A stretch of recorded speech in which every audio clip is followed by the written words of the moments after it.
Malcolm. Thanks very much for reading for us. Very nice to be with you on this slightly new setup here. If I'm not familiar to you, my name's Ian Taylor. I'm the pastor of Emmanuel Westbury, which is kind of sister church to Emmanuel Bishopston that way. Now, I've got a little bit of a picture for you. I'm afraid it's not very big, but I'm just going to hold it up and I want you to look at this picture and have a think about what you see. Okay? I'm having to do more turning than I anticipated.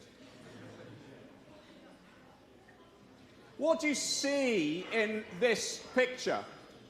Some of us, hands up if you see two women's faces. Yeah?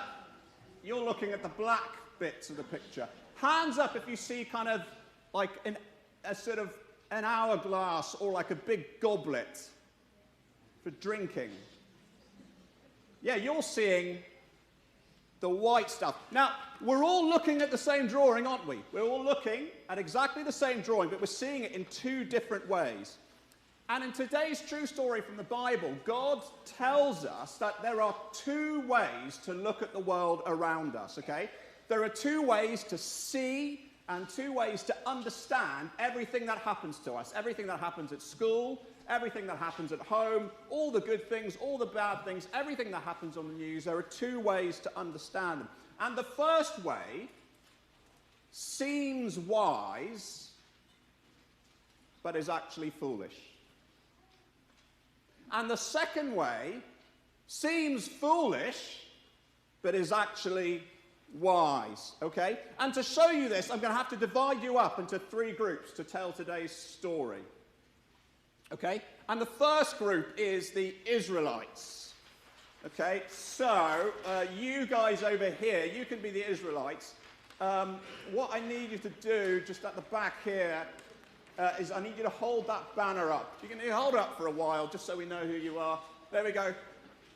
Gosh, okay, that's the Israelites. Okay. Now, you are God's chosen people. Brilliant. And the problem is, life is not going well for you.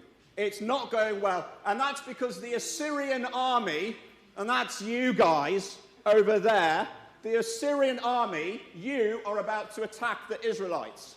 Okay, so where are the Assyrians? Here's my Assyrian banner. Okay, let's have that Assyrian banner up there at the back. Let's see how long you can hold that up for. Okay, you're the Assyrian banner. Now, the Assyrian army. Now, you're going to need some weapons, okay?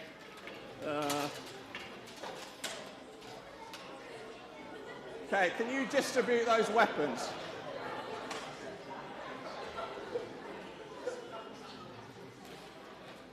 And parents, you can keep the peace. There we go. Some more weapons. Helmets. Jim, you have to wear helmets.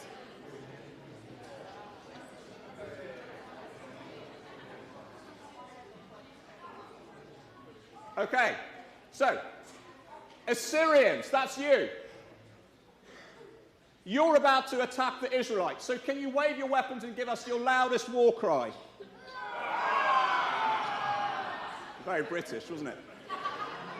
Israelites, you're about to be invaded, so can you give us your scariest face? Okay, war cry? Scary face? Okay, brilliant. Now,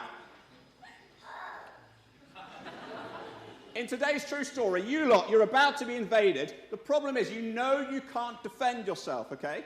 So, what you do is you start looking around for help from other countries.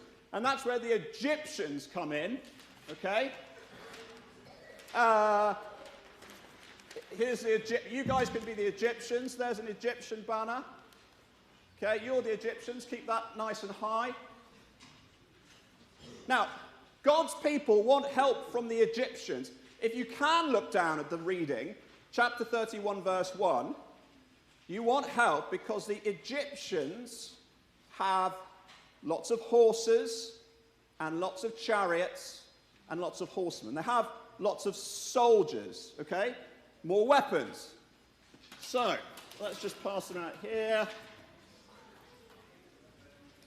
More weapons and And you've even got a chariot, which is good. Okay. So, here you go. You can sort of arm yourself with weapons and join the Egyptians. There we go. There are some weapons to wave.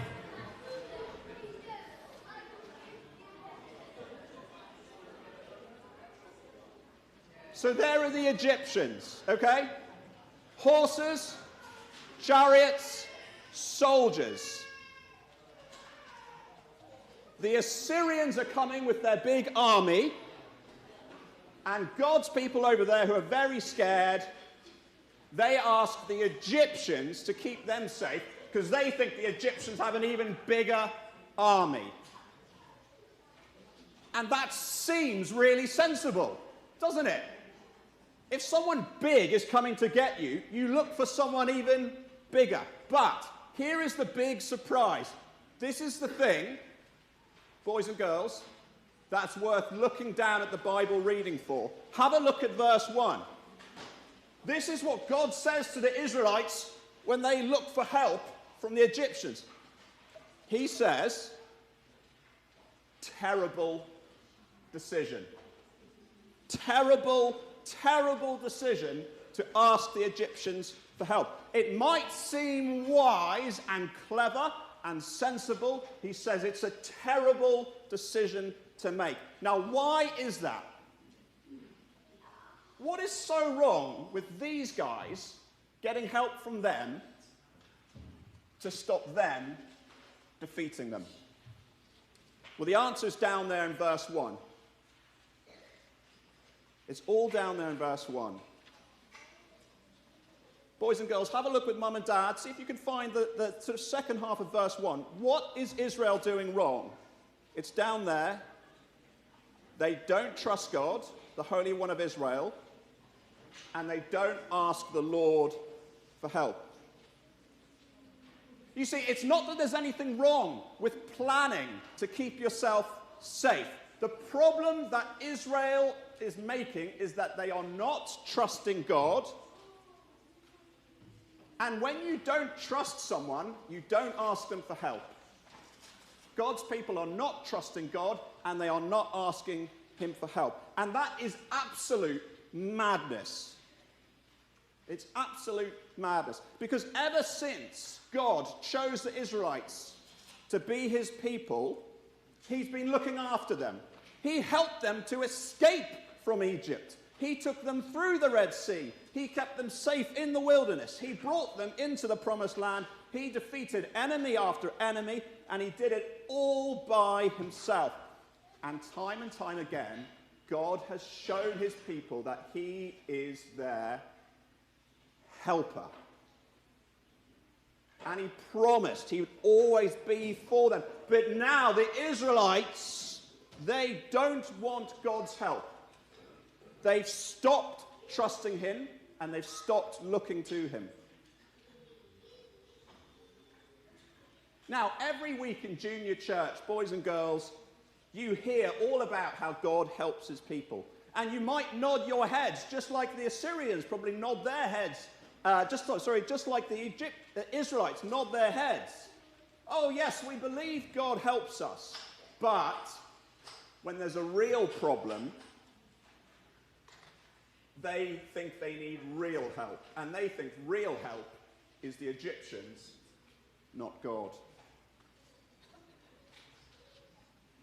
I think grown-ups, what we can do is if we've got weapons, we can collect them in now. It'd be a good thing to do. So if you're a soldier in the Egyptian army or a soldier in the Assyrian army, why don't you pass those weapons down to the aisle? Shall we have a bit of an armistice? Let's have them in a big pile over there. The Syrians can have them in a big pile over there. Israelites, you don't think you have much, but we'll find out that you have a lot.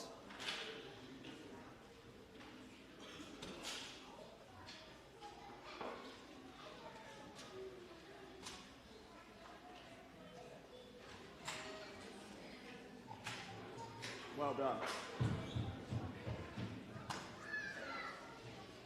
Thank you, Craig. So, The Israelites, they start trusting the army from Egypt rather than the promises of God. And that is called, in the Bible, you might hear this phrase, that's called living by sight rather than living by faith. And it seems really wise. But God says to the Israelites, he says, it's a terrible decision and it will end badly. Look down at verse 3.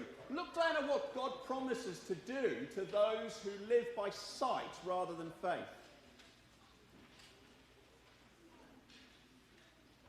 He says at the second bit of verse 3, well, let's just read it all. He says, the Lord will stretch out his arm, and the one who helps, that's the Egyptians, they will stumble. But here's the interesting thing. The people who wanted help, God's people, the Israelites, they will fall. And all of them will be destroyed together. So if God's people start trusting the Egyptians rather than God, well, the promise is God will destroy not just the Egyptians, but the Israelites who ask for help. Now look, as I've been preparing this week, here's the one thing that struck me. This is just the one surprise. If you're going to remember something, remember this. The most dangerous thing that the Israelites faced was not the Assyrians, it was God's judgment. The most dangerous thing that God's people faced was not the Assyrians, it was God's judgment. Living by sight without faith, it may seem wise, but it's really foolish. Now, I don't know about you, but like me, I find it very easy to come along to church on Sundays and hear about how God can be trusted to look after his people. It's good stuff, isn't it? It's good stuff. But the rest of the week, when real problems come, like maybe you feel lonely at school, maybe you've got pressure at work, maybe you've got really annoying brothers or sisters, well, in those situations, isn't it easier to trust yourself? Isn't it easier to trust someone else than it is to trust God? And God knows that. And so he gives his people three pictures, three kind of fresh reasons to remind us why it's worth trusting him and why it's worth living by faith. So here's the first one. Have a look down at verse 4. Get your sheets. Make sure you can see the little number 4. This is the first reason God says we should live by faith and trust him. He says, trust me because I will fight for you like an unstoppable lion. Verse 4. When a lion or a lion's cub kills an animal to eat, it stands over the dead animal and roars. A band of shepherds may be assembled against it, but the lion will not be afraid of their yelling, and it will not be upset by their noise. So the Lord of heaven's armies will come down to fight on Mount Zion and its hill. So once a lion catches its dinner, you've seen it stalk it, boom, gets the dinner, and it's eating it. There ain't nothing that is going to stop that lion eating, okay? You can jump around, you can clap your hands, you can try and do whatever you want to scare the lion, whatever. It just keeps going. It is unstoppable. And God says to the Israelites, just watch what I'm going to do to those Assyrians. They might have fast chariots, they might have a big army, but when I start fighting against them, nothing will stop me, and you will be safe. I just wonder whether your boss or your employer is as committed to your safety as God is. He's an unstoppable lion. Secondly, he's like a flock of protective birds. Have a look down at verse 5. Look for the little 5. The Lord of heaven's armies will defend Jerusalem. He will defend it like birds flying over their nests. He will defend it and save it. He will pass over and save Jerusalem. Now, a few years ago, we had seagulls nesting on our chimney. And they're noisy birds, aren't they? Especially at like 4 a.m. in the morning in the summer. So what I thought I would do is just put a ladder up and try and get rid of the nest that they'd made. And that was just a big, big mistake. Because the moment they saw me coming up the ladder for the nest, they just started dive bombing me. and actually, they are scary. With their claws and their beaks and their big wings, they stop at nothing to keep their eggs and their chicks safe. And God is saying, that is me. He says, watch me. I will keep you safe from the Assyrians, and I will stop at nothing to keep you safe. That is how much I'm committed to you. Now, you might have good friends, but I wonder if they're as committed to you as the Lord is to his people, who will stop at nothing to keep you safe. Finally, we can trust God because he's like a roaring furnace. Have a look down, verse 9, this is right at the end. The Lord's fire is in Jerusalem, his furnace is in Jerusalem. Now, right, I don't have a fire or a furnace, but someone brought in this, okay? This is a sort of cooking flamethrower, which seems to me quite an exciting thing. Shall we see if we can get it going?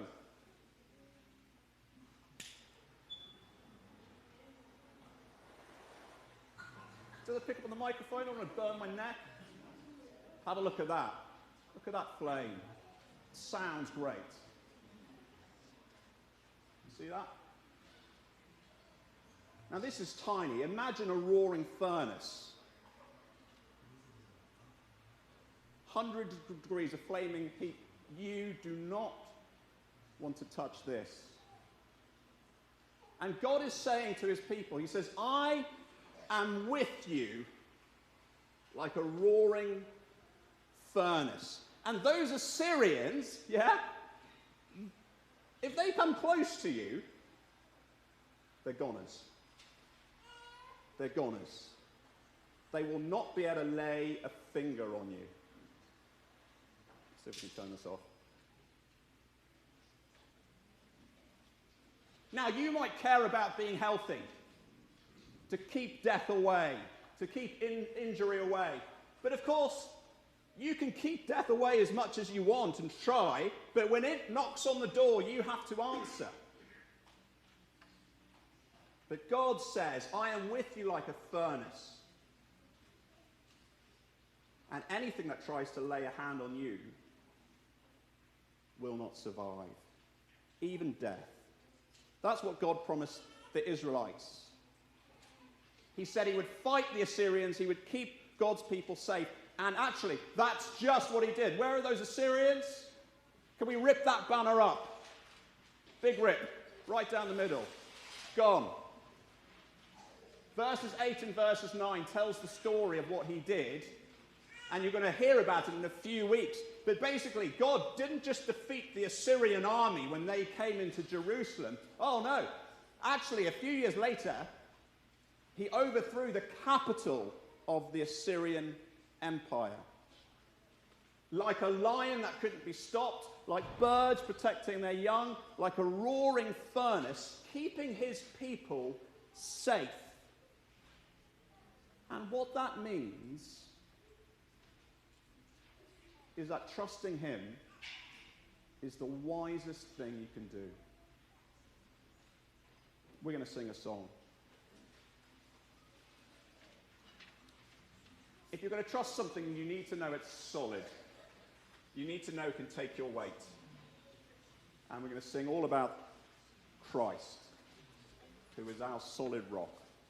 Let's stand as the music gets underway.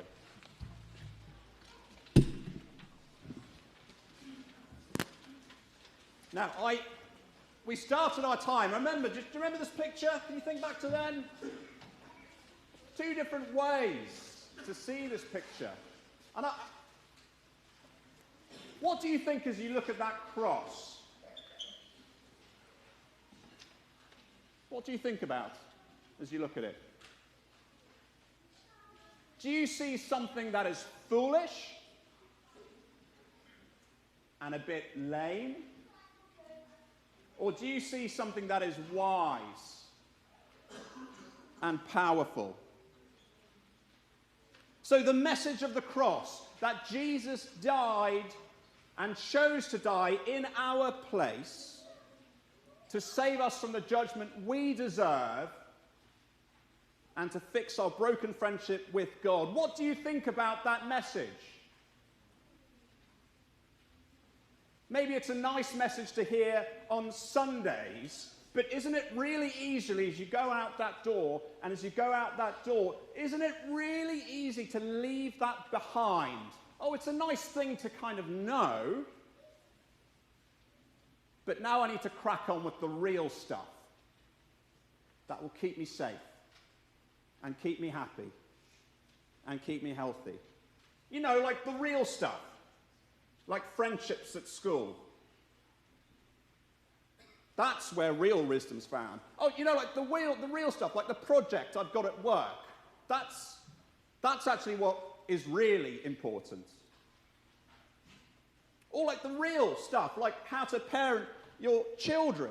Now, all of these are good things, but I know that deep down in my heart, there's a danger of thinking, if I get those things sorted, my life will be okay. I'll be safe. I'll be happy. Those are the real things that matter. That's how it seems to us. But Isaiah reminds us, he says, look, what seems wise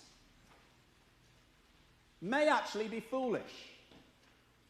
And what seems foolish just seems a bit, maybe seems a bit irrelevant, a bit distant.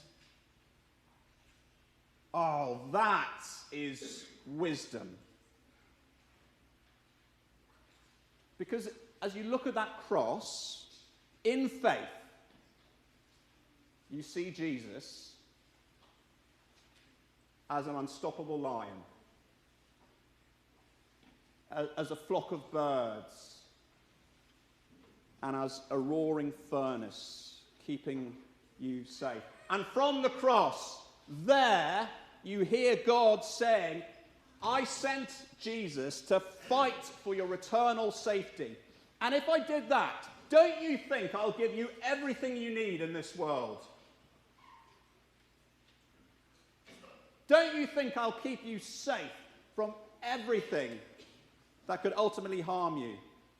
And it's not a promise he'll give us everything we want, but as we face sickness or uncertainty or sadness on a Monday at work, at a Tuesday afternoon in the classroom, as we face those things, we can remember the cross and we can go, he's an unstoppable lion, he's a flock of birds, he's a roaring furnace, and that means I am not alone.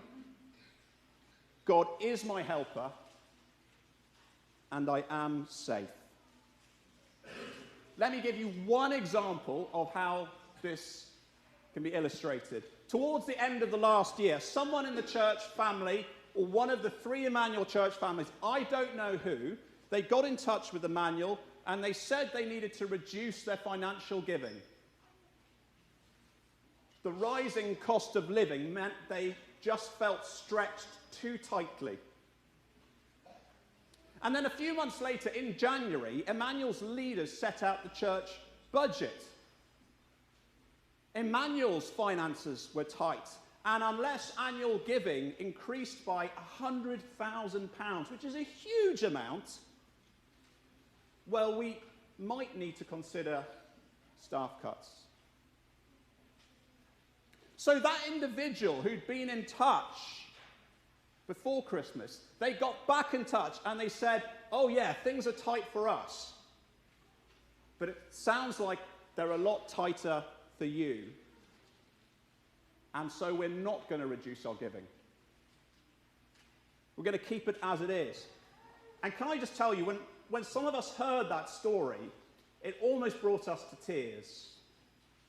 And there are other stories like it. Here is a member or members of a church family living by faith, not by sight, making a decision which to the world around might seem absolutely crazy.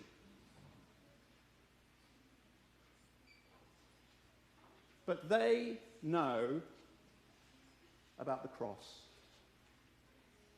And they know that in really feeling the pressure and keeping their giving going, they can do that because they know Jesus is an unstoppable lion, as a flock of protective birds, as a roaring furnace. They know all that he did for them on the cross, and that they know that even as they keep giving really sacrificially, they know they'll be okay because they have a helper.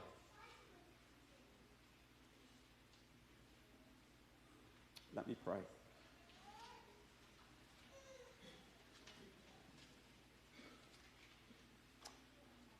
Father, we find it so hard not to live by sight and trust in all the things that are around us to keep us safe.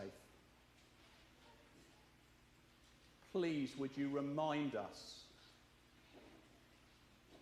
that you are the unstoppable lion, the flock of protective birds, the roaring furnace,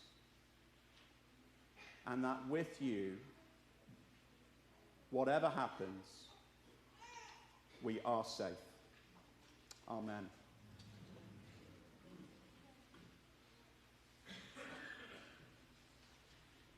We're going to sing now. And we're going to sing about that help we have and where it comes from, where our hope is from. And it's from Christ alone.